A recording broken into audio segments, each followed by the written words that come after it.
अबजद हव्वज़ हत्ती कलिमुन फस्करशत सग़िज़ुन ज़ग़ज़ुन। अस्सलाम वालेकुम नाज़रीन, न तो ये मैंने कोई फ़ारसी पढ़ी है, न मैंने ये कोई पश्तो पढ़ी है, न ही मैंने ये कोई और ज़बान पढ़ी है। लेकिन सच्ची बात यह है कि ये कोई ज़बान भी नहीं पढ़ी, तो फिर ये मैंने ये क्या पढ़ा। नाज़रीन, आज एक ऐसे राज से पर्दा उठा रहा हूँ कि जो राज बहुत कम अहबाब को मालूम होगा। मैं ये हरगिज़ नहीं कह रहा कि किसी को मालूम नहीं होगा। ज़ाहिर है, इल्म है। इल्म जो होता है सबसे पहले पैदा होता है और सबसे पहले वो उन अहबाब को होता है जो उसको पैदा करते हैं, जो उसको इनिशिएट करते हैं, ओरिजिनेट करते हैं।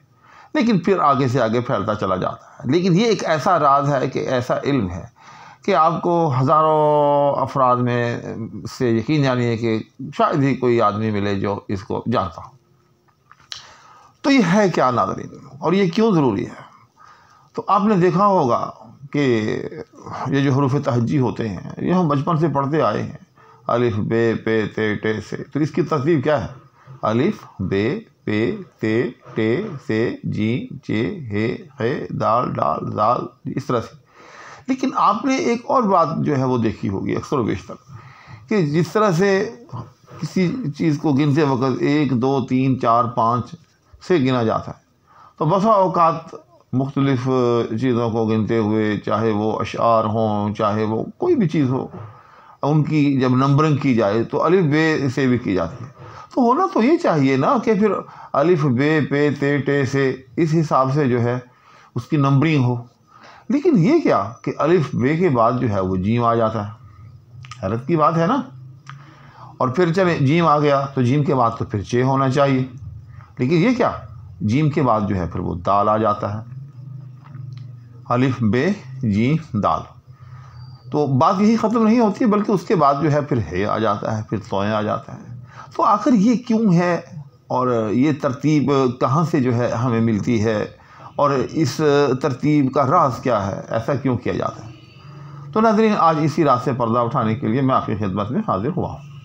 सबसे पहले तो मैं समझता हूँ कि इस तरतीब से जो है वो पर्दा उठाना चाहिए कि ये तरतीब जो है किस तरतीब से है और ये क्यों कर अमल में आई है। तो इस हवाले से याद रखें कि अहले इल्म ने 8 मुहम्मल अल्फाज जो है वो बना दिए हैं। मुहम्मल का मतलब ये है कि उन अल्फाज का कोई मानी नहीं है, लेकिन अगर आप उन 8 अल्फाज को याद कर लेंगे तो फिर आपको वो तरतीब याद हो जाएगी जो कि ये तरतीब होती है। यानी अगर आप किसी चीज़ को लिखना चाहें अलिफ बे जीम दाल की सूरत में, तो बस इस हिसाब से जो है वो लिखा जाएगा। अलिफ बे पे ते टे से के हिसाब से नहीं, बल्कि इस तरतीब से जो कि अभी मैं आपको बताने वाला हूँ। और इसके लिए जैसे मैंने अर्ज़ किया कि उलमाए लुगत ने या उलमाए हरूफ ने कहना चाहिए, बल्कि 8 जो है वो मुहम्मल जो है वो अल्फाज ईजाद कर दिए हैं याद रखने के लिए। तो वो हैं अबजद हव्वज़ हुत्ती कलिमुन सअज़फ़ क़रशत सग़िज़ुन ज़ग़ज़ुन।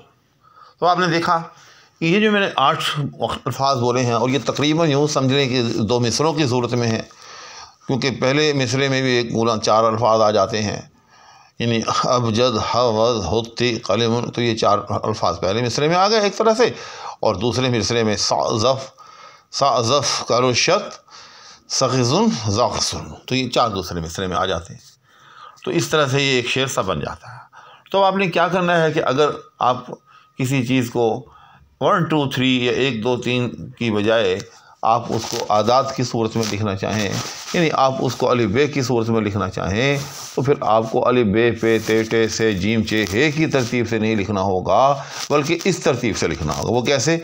अबजद, तो अलिफ बे जीम दाल, ठीक। अब ये 4 हो गए। लेकिन अभी जो है आप जिस चीज़ पर नंबर लगा रहे हैं, जिस चीज़ को गिन रहे हैं, उनकी तादाद ज़्यादा है, 4 से आगे है। तो फिर आप क्या करेंगे? हव्वज़ को उठा लेंगे, तो नंबर 5 पे हे आ जाएगा, नंबर 6 पे वो आ जाएगा, और नंबर 7 पे जो है जे आ जाएगी। लेकिन अभी आप जिस चीज़ को शुमार कर रहे हैं वो अभी और भी बाकी हैं। तो फिर क्या करेंगे? फिर आगे हुत्ती को जो है वो सामने रखेंगे। तो उसमें आप देख रहे हैं कि हे, तोए और ये 3 अल्फाज हैं। तो बिल्कुल उसी तरतीब के साथ नंबर 8 पे जो है हे आ जाएगी। लेकिन ये हे जो है वो हलवे वाली होगी। पहली हे जो थी वो हव्वज़ वाली, वो हे जो है वो लाहौरी थी। लेकिन अब जो हे है वो हे हलवे वाली होगी। और नंबर 9 पे आप तोए लगा देंगे, और नंबर 10 पे जो है वो ये लगा देंगे। लेकिन अभी आपके पास जो फहरिस्त है, जिस फहरिस्त की आप नंबरिंग जो है वो अलिफ बे जीम दाल के ज़रिए कर रहे हैं, अभी फहरिस्त जो है बाकी है, अभी और भी आइटम्स जो हैं वो बाकी हैं। तो फिर क्या करेंगे, नंबर 11 पे काफ, नंबर 12 पे लाम, नंबर 13 पे मीम, नंबर 14 पे नून। ठीक, तो इस तरह से यूँ समझ लें कि ये पहले जो 4 अल्फाज हैं, अब जद हव वज़ हुत्ती कलिमन, तो 14 तक ये चले जाएंगे। और बैन ही इसी तरह ही अगर फहरिस्त आपके पास ऐसी तवील है कि उसके अंदर अभी और जो है आइटम्स बाकी हैं और चीज़ें जो हैं अभी बाकी हैं और जिनको आपने नंबरिंग करनी है, तो आपके पास यूँ समझें कि 14 अल्फाज की अभी और गुंजाइश है।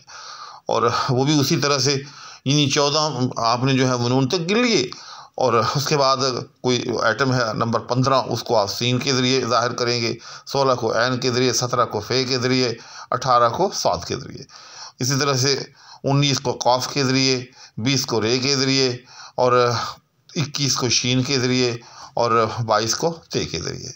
इसी तरह से आगे 23 को सा के ज़रिए, 24 को खे के ज़रिए, और 25 को जाल के ज़रिए, और उसके बाद 26 को जो है वह ज़ाद के ज़रिए, 27 को जो है वह ज़ोए के ज़रिए, और 28 को गैन के ज़रिए ज़ाहिर करेंगे। तो अब आपको मालूम हो चुका होगा कि अगर आपके पास जो है वो 28 एटम्स हैं, 28 चीज़ें जो हैं आपने गिननी हैं, तो आपके पास ये तमाम जो है ये हरूफ जो है वो मौजूद हैं, तरतीब वार मौजूद हैं, इनके ज़रिए जो है आप लगाते चले जाएंगे। तो आज आपको पहली बात तो ये है कि ये राज मालूम हुआ होगा कि अलिफ बे जीम दाल के ज़रिए क्यों गिनते हैं और अलिफ बे पे ते टे से के ज़रिए जो है वो क्यों नहीं गिनते। तो वो इसलिए नहीं गिनते कि ये उलमाए लोगत ने ये यूँ समझें कि ये तरतीब जो है वो खुद वज़ा की है। अब एक जो है 100 मिलियंस का सवाल, और that is a very important सवाल, कि भाई जब अलिफ बे पे ते टे से की एक तरतीब मौजूद थी, तो फिर इस तरतीब की जो है वो क्या ज़रूरत आप पड़ी जी। अलिफ बे पे ते टे से के ज़रिए ही जो है वो ज़ाहिर करना चाहिए था। तो याद रखिएगा कि वो जो अलिफ बे पे ते टे से जो एक तरतीब है, वो हरूफ की जो है वो अज़रूए वज़ा तरतीब है। अज़रूए वज़ा का मतलब है कि जिस तरह से वो वज़ा किए गए हैं और जिस तरह से बोल चाल में वो हमें मिले हैं। और ये जो तरतीब है, यानी अलिफ, अलिफ के बाद बे, बे के बाद जीम, जीम के बाद दाल, दाल के बाद हे के बाद वाव के बाद जे के बाद हे के बाद तोए, तोए के बाद ये, और उसके बाद काफ, उसके बाद लाम, उसके बाद मीम, उसके बाद नून, उसके बाद सीन, उसके बाद ऐन, उसके बाद फे, उसके बाद स्वाद, उसके बाद कौफ, उसके बाद रे, उसके बाद शीन, उसके बाद ते, उसके बाद से, उसके बाद खे, उसके बाद जाल, उसके बाद ज़ाद, उसके बाद ज़ोए, उसके बाद गैर। ये जो तरतीब है याद रखिएगा, ये आदाद के एतबार से है। जी हाँ, आपने ये सुना होगा कि जी बिस्मिल्लाहिर्रहमानिर्रहीम जो है उसके जो है वो 786 अदद हैं। इसी तरह से आपने ये भी सुना होगा कि लफ्ज़ मोहम्मद सल्लल्लाहु अलैहि वसल्लम के जो हैं वो 92 अदद हैं। तो ये जो आदाद हैं बिस्मिल्लाहिर्रहमानिर्रहीम के 786 और मोहम्मद सल्लल्लाहु अलैहि वसल्लम के 92, तो ये कैसे निकलते हैं? तो भाई ये इसी तरतीब से निकलते हैं कि उलमाए आदाद ने हर हर्फ का एक अदद जो है वो मुकर्रर किया है। चुनांचे ये जो तरतीब है ये उन आदाद के एतबार से है। वो कैसे? मसलन अलिफ का 1 अदद होता है, बे के 2 अदद होते हैं, जीम के 3 अदद होते हैं, दाल के 4, हा के ये जो हा दूसरी है, ये जो हा लाहौरी नहीं, ये दूसरे वाली, इसके जो है 5, वाव के 6, जे के जो 7, इसी तरह से हे के 8, तोए के 9 और ये के 10 अदद होते हैं। फिर उसके बाद याद रखिएगा आगे आ जाता है कलिमन। तो काफ के 11 अदद नहीं होते। हाँ, यहाँ से थोड़ा सी जो है समझ लें कि तरतीब बदल जाती है, बल्कि यहाँ फिर ये होता है कि काफ के जो है वो 20 अदद जो है वो शुमार किए जाते हैं। यानी ये कि 10 थे ना, तो 10 में 10 का इजाफा किया तो इसमें काफ के कितने हो गए? 20।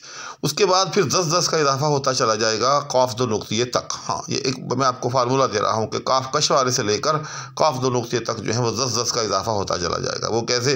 काफ कश वाले के यूँ समझे कि 20, लाम के 30, मीम के जो है वो 40, नून के 50, सीन के 60, उसके बाद ऐन के 70, फे के जो है 80, स्वाद के 90 और काफ के जो है वो 100। उसके बाद जो है फिर जो है कुलिया बदल जाता है, रे से लेकर गैन तक याद रखिएगा 100 का इजाफा होगा। चुनांचे काफ के कितने बने थे? काफ दो नुक्तिये के 100 बना था। तो रे के 200, रे के 200, शीन के 300, ते के 400, से के 500, खे के 600 और जाल के 700, आगे ज़ाद के 800 और आगे ज़ोए है इसके 900 और गैन के 1000। अब आपको मालूम हो गया होगा कि किस हर्फ के कितने अदद हैं। बस अब आपने जिस लफ्ज़ की भी अदद निकालने हैं उसके जो है वो अदद यहाँ से लें और उसके मुताबिक जो है आप उनको जमा कर लें। बस ये एक बहुत आसान सा जो है फार्मूला है। अब मिसाल के लिए अगर हम लफ्ज़ मोहम्मद की अदद निकालना चाहें तो 92 अदद निकलेगी। इसी तरह से बिस्मिल्लाहिर्रहमानिर्रहीम के अदद निकालना चाहें तो वो 786 अदद निकलेगी। तो इंशाअल्लाह मैं इन पर अलग से जो है वो वीडियो बनाऊंगा, क्योंकि वरना तो वीडियो जो है बहुत तवील हो जाएगी। सरेदस्त इतनी मालूमात मैं समझता हूँ काफ़ी हैं। इंशाअल्लाह इस हवाले से मज़ीद मालूमात लेकर फिर कभी किसी वक्त किसी वीडियो में, उस वक्त तक के लिए फ़कीर को इजाज़त दीजिए। अल्लाह हाफिज़।